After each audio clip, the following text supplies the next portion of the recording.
This is Jodi with True Crime. And I'm just gonna throw a warning out there because we're going to be talking about Friday the 13th, because that's what today is. So, warning to anybody under the age of 14, anybody with triggers, because I am going to be telling a true crime story. So that is your warning. It's pretty gory, but I will try to keep the gore to a minimum. So welcome to Friday the 13th, right? What better day to do this than on Friday the 13th? But here's the actual strange part about it. It only occurs 2 to 3 times at the most a year. Sometimes it only occurs once a year. So for a day that is actually Friday and the 13th, it only occurs once or twice a year, sometimes 3. For such horrible things to happen on this day, it seems like, yeah, I can see where the legends have really held their ground. I don't know. Where did this all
actually confuses the firefighters of which floor it actually is preventing people from getting rid of the number 13th floor, because people have died just because the firefighters can't get to them. They don't, they have to find out, is this a building with 13 floors? I never even thought about that before, but that is a problem. I could see that. And for some reason, the number 4. So let's talk about why Friday. Well, let's go back to Jesus. So the crucifixion took place on a Friday. The standard day for crucifixions in Rome, by the way. That's actually a standard day for crucifixions in Rome. On a Friday fell at this mischance, yet perpetuating Friday as an unlucky day in America came from the late 19th century tradition of holding executions on Friday. Friday. It's almost as if, okay, we're leaving for the weekend, let's kill somebody. Does that make any sense? I don't think so. But that's where Friday came from. Friday the 13th became the unluckiest days simply because it combined two distinct superstitions into one. According to the Oxford University Press Dictionary of Superstitions, and yes, this is really a dictionary, the first reference to Friday the 13th itself wasn't until 1913.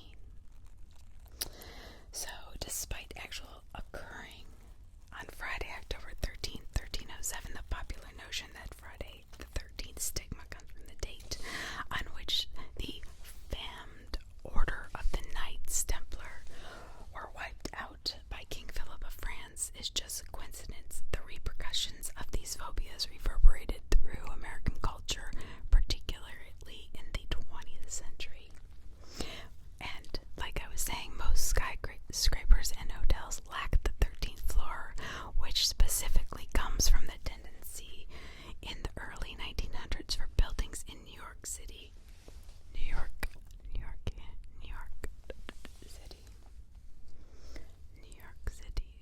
to emit the unlucky number. Though the Empire State Building has a 13th floor. But some street addresses, like we've talked about, skip from 12 to 14. My grandmother's did. And many airports will skip the 13th gate. So allegedly,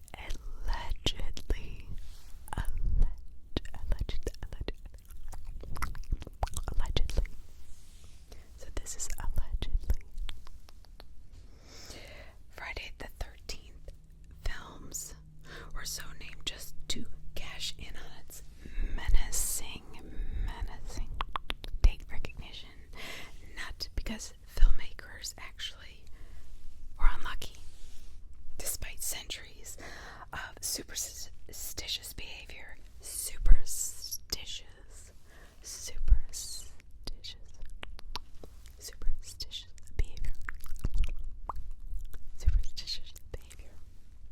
Oh, I'm just having so much fun. I'm sorry. I miss you guys, and I miss being a camera. I looked horrible. Like, I literally woke up this morning going, wow, I'm back, and I feel so much better. What happened? Oh, it's terrible. But live science studies author told, but the study's author told Live Science that through the data, he thought that the data was accurate. The paper was just a bit fun and not to be taken seriously. But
sure everybody's ridden on an Otis elevator, right? Like, have you ever looked up where it says group something? I don't know. There's two major kinds, but Otis is one of them.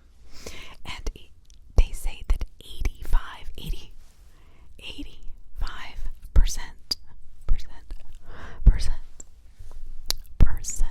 80, that's a huge number, do not have the number 13 on their floors. So,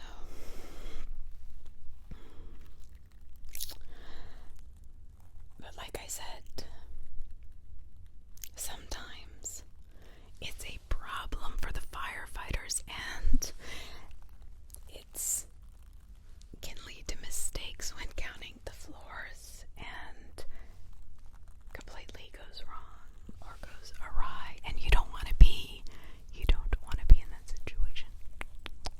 No, you do not want to be stuck on a 13th floor where they think it is the 12th floor, or the 14th floor that they think is the 13th. That would not be good. I would not like that. Well, how about a famous true crime that happened on Friday the 13th? And this is a bizarre one. I've heard this before, but I've never told it. This woman, Candy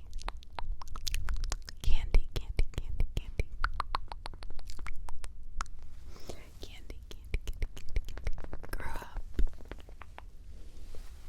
a young girl, Candy Montgomery. She was born in 1951 in Lucas, Texas. She was raised as an army brat and spent the majority of her youth moving from one military town to another. So basically not really, forming. And I'm not saying, please do not take this the wrong way, because I know a lot of military kids that are great kids, but sometimes kids do not get to form those relationships. And the quality of a good relationship when they have to move around and say goodbye so much, it is a very tough life. My brother's kids face that a lot, which I think has led them into more of a life that is not as connected to family and people as I think they should be. But now, Miss Candy Montgomery, I mean, obviously she was Candy Wheeler when she was born. She had dated a young man when she was in high school, and he wanted to get married, and she was like, that's not what I want. And he was very good looking, he was very popular, but it just even though she got him, she wanted more for her life. She wanted to be independent and free, and I can understand that. And then Pat Montgomery she met as an adult. So she met Pat through a friend of hers that she worked with. She kind of, had this idea of being a housewife. She didn't really want to, she wanted to raise her kids. She didn't really want to work at the time. She wanted to be taken care of. She had this fantasy in her mind because she didn't have a lot of close friends. She would read those, like fantasy book idea in her head that that's how a real relationship should be like. And of course, relationships are never like that, right? So she meets Pat through a friend of hers, and they go out once, and he's kind of, plain boring, but he's very intelligent, and she actually had blown him off before, but then decided, okay,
that she chose, and he was married to a woman.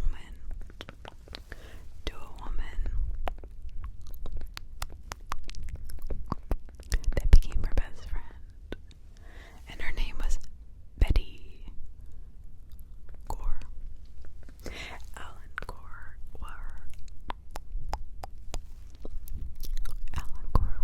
was the man. So now the romance is out of their marriage too, and so is Candy and Alan's. Or Candy and, I'm sorry. Alright. Here we go. So, Candy had married Pat, who was an engineer at Texas Instruments.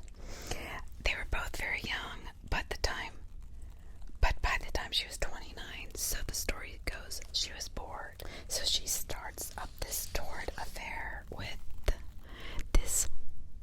They are all, Candy, Betty, Alan, and Pat are all at this church, like couples counseling. And they became friends. And this is where kind of the two, Alan and Candy, had planned this meticulous love romance. She basically said, do you want to just have a fling? I don't want to break up my marriage or your marriage. I just want to have a fling. Literally, the Gores and the Montgomerys, they had been best friends. They had church in common. They had kids in common. They met at church. They babysat each other's children. It was a very strange kind of thing, but all she wanted was excitement, and he actually had originally turned her down, so she started to spend more time at the church, going to volleyball games, which she loved the way he smelled like a man. He was manly, he sweated, and her husband was more of a geek. He worked, not geek, but like he was more of a mental guy. He wasn't the manly type like she was saying. He didn't smell like sweat, and that wouldn't be attractive to me, by the way. I don't know. But basically she said, quote, it happened on the church volleyball court on a late summer day in 78. Candy and Alan both tried to make a play at the same ball and collided. It was a harmless bump, really, and went unnoticed by everyone in the courthouse, but for Candy, as it brought a revelation. Alan Gore smelled sexy. Really is that she was best friends, and so was her husband, best friends with the Gores. She was best friends with Betty. She threw her a shower for her baby. I mean, they went shopping together, and they watched each other's children, and they did laundry together, and they chatted together, and hello. Basically, they would meet for lunch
Betty went to check on her friend and to chit-chat about, picking up a bathing suit for Alyssa, or, Betty's daughter.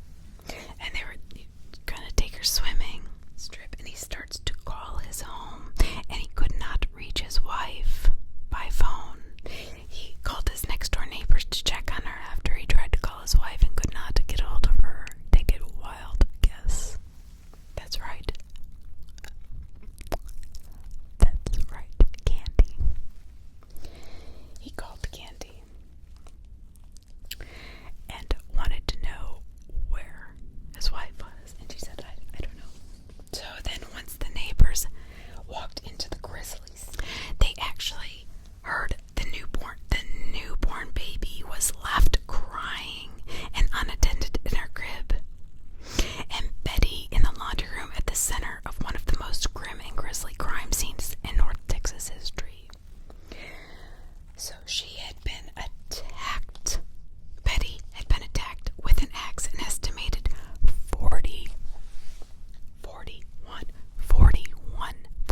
times. Let me tell you something.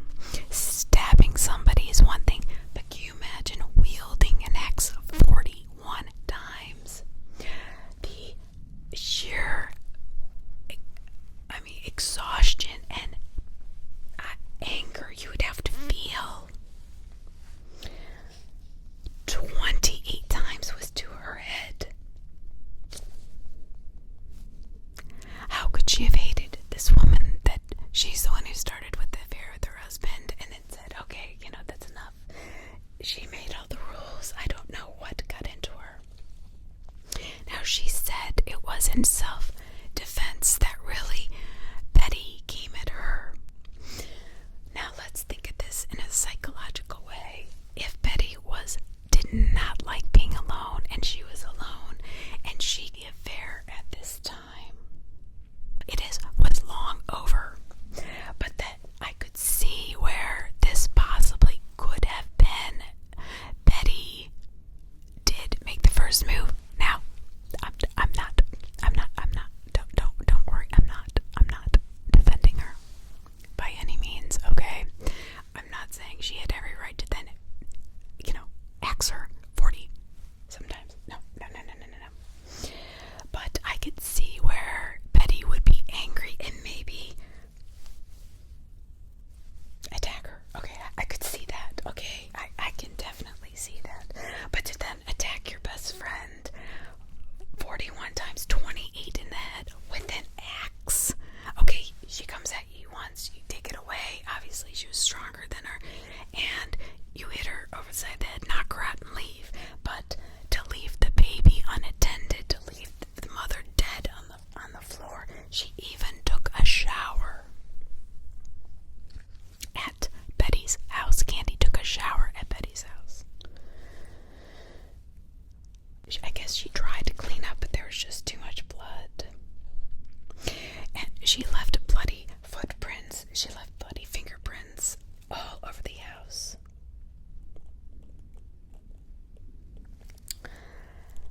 People were just beside themselves in this little tiny Texas town. But upon finding out that his wife was dead, the first person that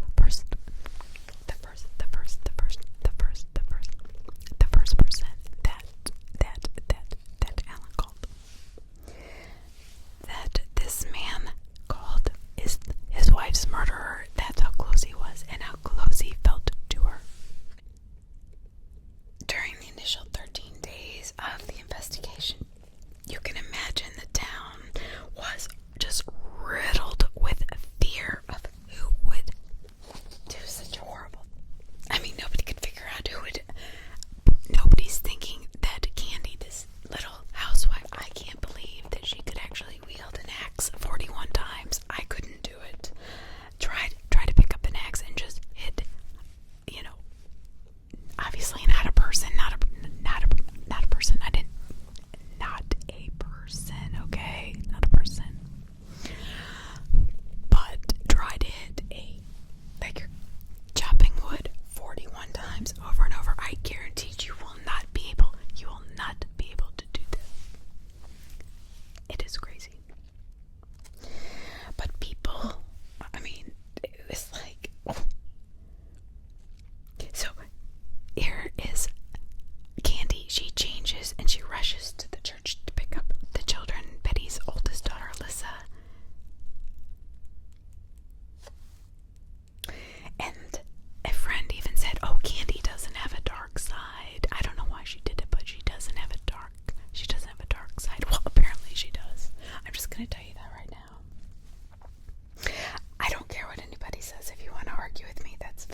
conscious story conflicted with her unconscious story. Crowder confronted her with the lie and forced her to admit the facts that she would rather have forgotten.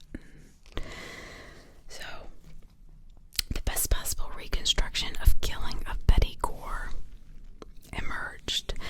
They wrote Candy had gone over to pick up a swimsuit for the Gore's oldest child, Alyssa. She's going to take all the kids swimming. I mean, completely innocuous, completely, but, nothing sinister there. She did not plan this murder. I don't think she had even thought about it. It was actually Betty's axe in her house. So she and Betty began making small talk when Betty's gaze turned unfocused. And so she starts accusing her of sleeping with Alan. After all the weeks prior to their affair that Candy and Alan spent, considering the worst possible scenario, it was happening. So remember, and I'm sorry, I forgot to bring this up earlier. They did go through every worst possible scenario in their mind, but I think they didn't go through this one. Candy tried to tell her, Betty, it's over, but remember, Candy has this fear of being alone, of being left alone. Now, Alan is out of town. She's flipping out anyway. So, according to Candy, under hypnosis as well, and apparently she's pretty honest under hypnosis, that Betty did come back with an axe. She put the axe down and told Candy she never wanted to see her again, but agreed to let her take Alyssa to the pool and bring her back home the next day. Candy agreed. As Candy was leaving, Betty gave her a handful of peppermints to give Alyssa. Alyssa was still learning to swim and did not like to duck her head under the water. So this was a reward for Alyssa learning to put her head underwater. Candy was swamped with guilt. She started to cry. She was apologizing. This was her best friend. Candy testified Betty's pain transformed into rage. She pushed Candy into the utility room and followed with the axe once again in her hands, yelling Candy could not have Alan. See, I can see this happening. Especially after the couples counseling and everything. She's saying she doesn't like to be alone. Alan's gone. All this is going through her head. Probably that Alan's off having an affair with another woman. I can see where this might happen. But no, I'm not defending Candy, okay? The strange thing is, Candy is also feeling these horrible feelings of guilt and sadness for her friend that she caused her. But let me tell you something. If somebody came wielding an axe at me, I don't care, affair or not, I'm going to beat their ass, but not quite that bad, okay? I am not going to hit somebody. I'm going to knock them down one time, not 28 times to the head, okay? So there must have been some kind of anger in or against Betty for maybe having the life with Alan that she did not have with Pat. I don't know. She doesn't really talk much about Pat. I think they were actually having, problems. They were just more like roommates. And they could tell by the crime scene that there was a struggle. Candy emerged with the axe that struck Betty over the head, terrified by the blood and the certainty that she had just killed her. Candy Montgomery bolted for the living room door, but an eternity seemed to pass as she tried to reach it. This is what she is saying. And, when things go, like you're in a car accident or something, you're in a car accident or in a very dangerous situation, everything seems to go very, very slowly.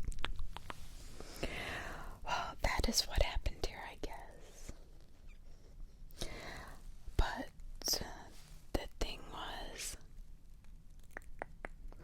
what really sent Candy off of the edge was that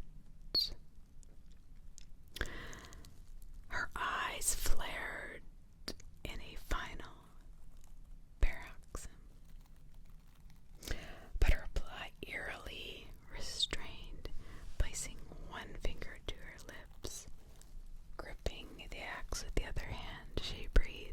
somewhere deep in her throat.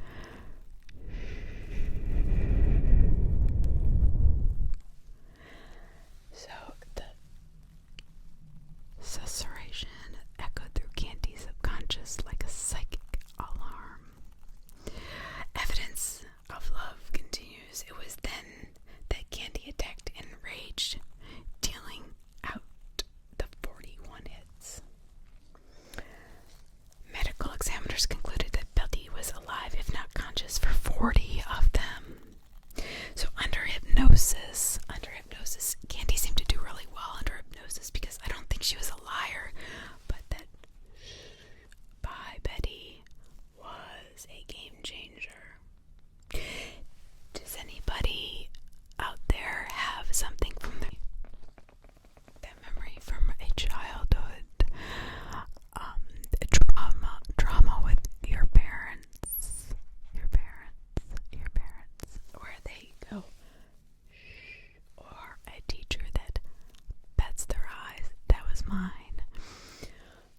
Or I mean, there's a couple others that really send me off the Richter scale, so I don't.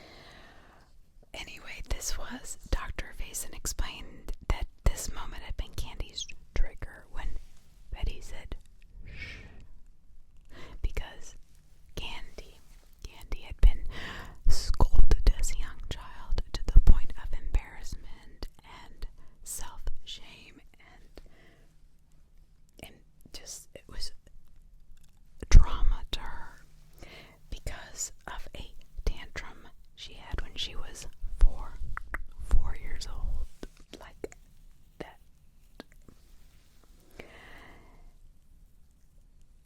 Candy had not been present at all. It was as if that memory just unearthed her inner rage and handed on the wheel when she wielded the axe.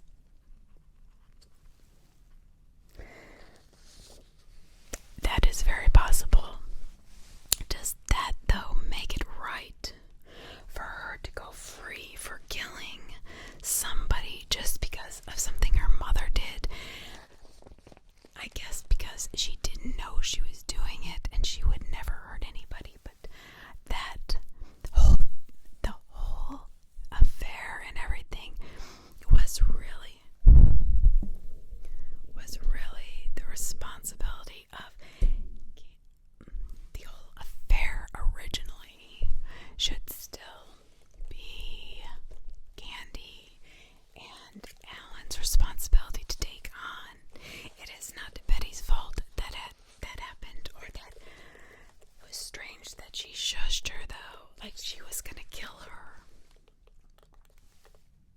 I don't know, maybe, see, nobody was there but Candy and Betty, so you don't know. However, under hypnosis, Candy seemed to be able to really focus on the truth and tell the doctor what really happened, and they did call her out on the lies that she told, or what she couldn't remember. Guilty or not guilty? That is the question. 4 hours, 1, 2, 3, is all it took for this jury to find Candy Montgomery not guilty at all.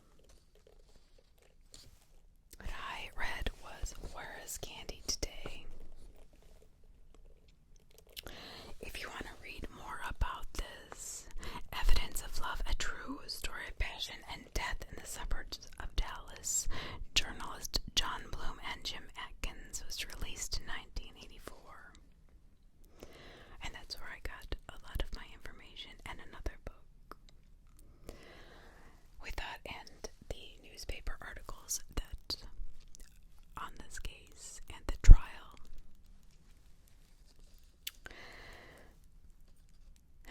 If it was today, obviously she would have been found guilty. I believe this. This is my own thought process. Believe it or not.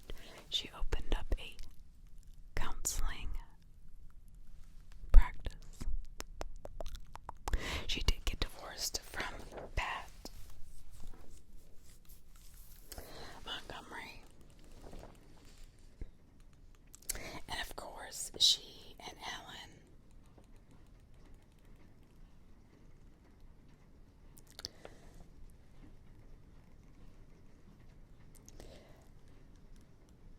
Candy did recount that she missed all of the little times that she and Betty spent together. It's the irony of the whole thing that Candy actually got bored of having sex with Alan. And basically, they're just like, okay, well, we're gonna end this. And that to me is sad because she really hurt. She should not, nobody should have told. If it was over and done with, I don't know if Alan should have told Candy. I don't know if I would want to know. You know, Betty being 7 months pregnant, almost ready to give birth. You know, they stopped their affair for a while in 79, and then they resumed their affair with Alan realizing that Candy was more reserved than before. And that's because she was just getting bored.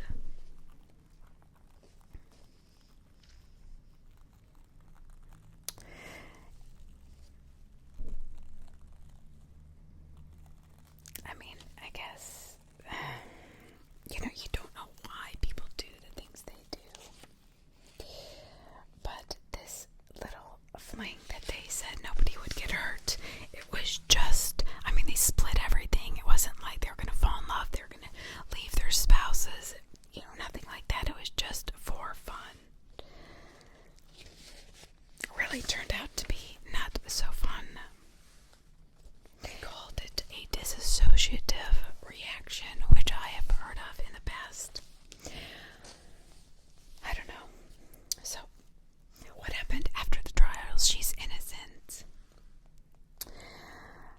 Candy and her husband Pat left Texas soon after the trial in 1980. He moved to Georgia. They divorced 4 years later. So Candy had changed her name back to Wheeler, and I guess she still lives in Georgia. I had also read that she had moved to Florida and opened a counseling practice, but that could be years. There's really no, she really went kind of underground. Also, the murder was protected under Stand Your Ground law that permits the use of deadly force if necessary to prevent a violent crime such as Betty's violent threats against Candy. Okay, that, you know, does clear up a little bit, but 41 times, I cannot wrap my head around that. Knock her in the head a couple times. The court said that she was alive for 40 of the strikes. That to me sounds a little excessive. I don't know, what about you? Disassociative or not, you think she would, you know, she'd come back into reality. She'd come back to reality. I don't know. I can't imagine being Candy and living like this. Do you agree with the court that this was a dissociative action and that Stand Your Ground law in Texas was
to send her off. I mean, I really can't imagine killing my best friend and then just walking away, talking to her husband, taking her child to the pool. I mean, but so Betty and her husband had 2 daughters, alright, Alyssa and Bethany. And she had stopped responding to interviews a long time ago. You know, she says escaping her past is impossible. Reviews of her practice across multiple sites. Okay, so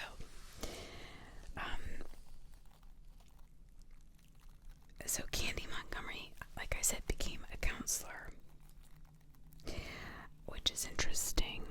I mean, maybe she was a great counselor. I don't know, but the problem is that escaping her past is impossible. Absolutely impossible to do. I wouldn't want anybody who murdered somebody like that to counsel my children. Would you?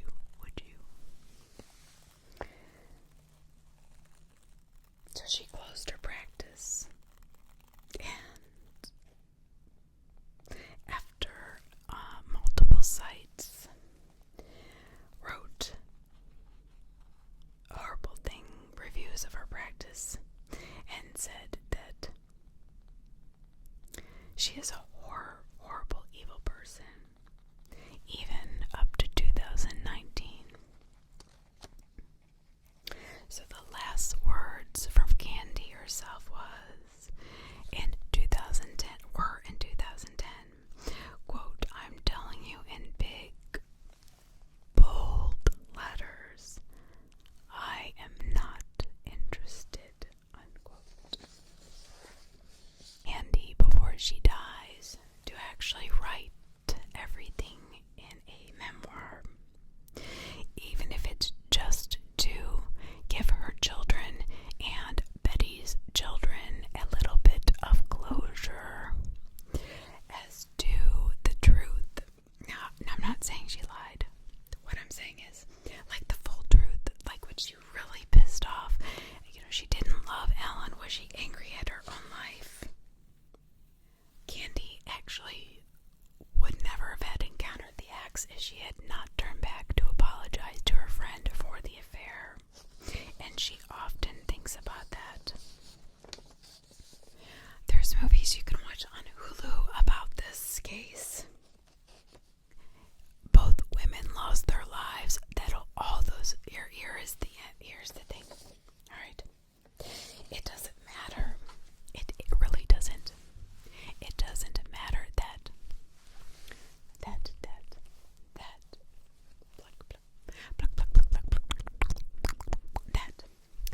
Candy got off because it ruined her life.